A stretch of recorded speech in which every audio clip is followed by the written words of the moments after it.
I do have one tattoo. A friend was going to get a tattoo, and I said, let me tag along for moral support. Moral support turned into this tattoo. Hi, my name is Marsha Elle, and this is my Women's Health Body Scan. What I love the most about my body is the resiliency, I guess I would say, because I'm very spontaneous and adventurous, and whether I'm doing something I'm not supposed to do, like going into salt water with my prosthetic or climbing a mountain and not knowing how to come down, my body is kept up. I have some scars and bruises, but that's for the memories.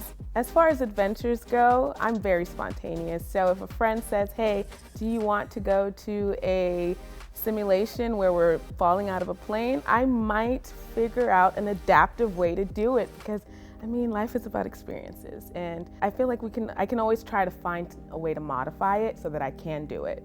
So I do have one tattoo.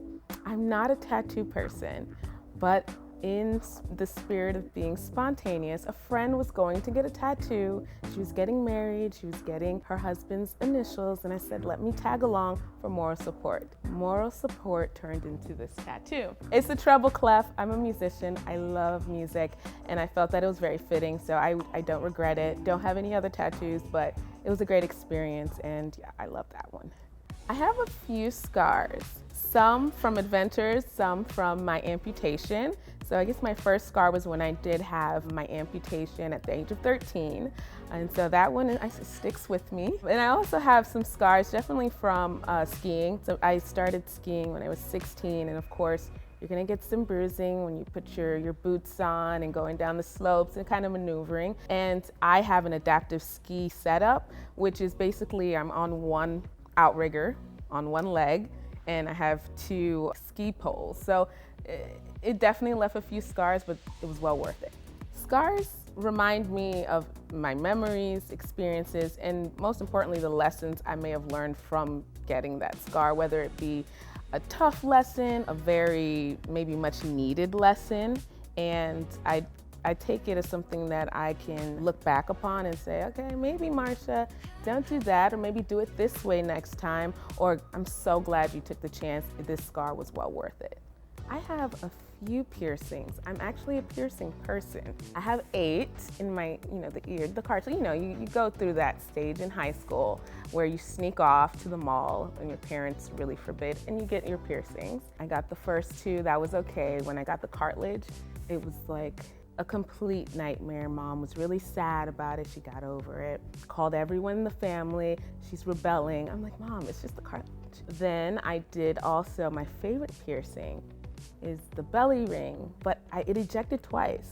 So I really tried to keep it. It wouldn't stay with me, but that was in fact my favorite piercing. A few beauty tips that I swear by, definitely for me, number 1, my linens. Making sure you have clean linens when you go to bed, that's a huge thing, particularly for my skin. I always change my pillowcases every 2 to 3 days. So that's important. Also, cleaning your face, gentle washes are very important. Mild, gentle, nothing too aggressive, and moisture.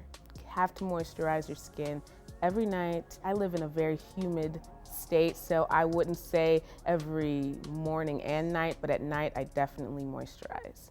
Mental health is definitely a priority, and I think that I have to give a lot of credit to my dedication to mental health. That starts every process, whether it be going on set, whether it's academics from childhood. I had to mentally prepare myself, whether it be going into first grade or into high school, to know that I am who I am. My mom always used to tell me, don't listen to what anyone says, you can be whoever you want to be.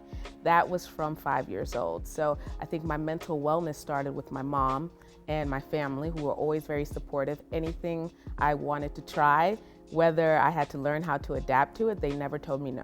They said, okay, we'll try, or maybe, a strong maybe, and they would figure out a way to get me into gymnastics or to get me that guitar and put me to singing, at a concert or something. They found a way to make sure that I had fun and that I could, dabble into my creativity.